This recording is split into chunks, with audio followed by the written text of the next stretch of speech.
Agnes Tirop has been found dead at her house in Iten, Elgeyo Marakwet County. She had stab wounds in her abdomen. She was 25 years old.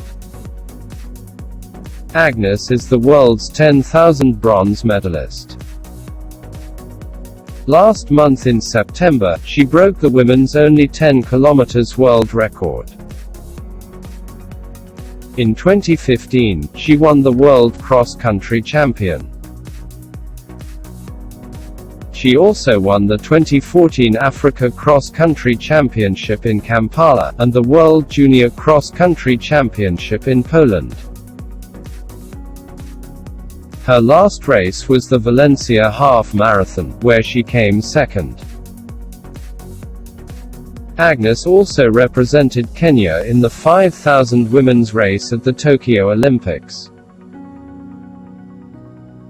It is alleged that she was stabbed by her husband, according to Athletics Kenya.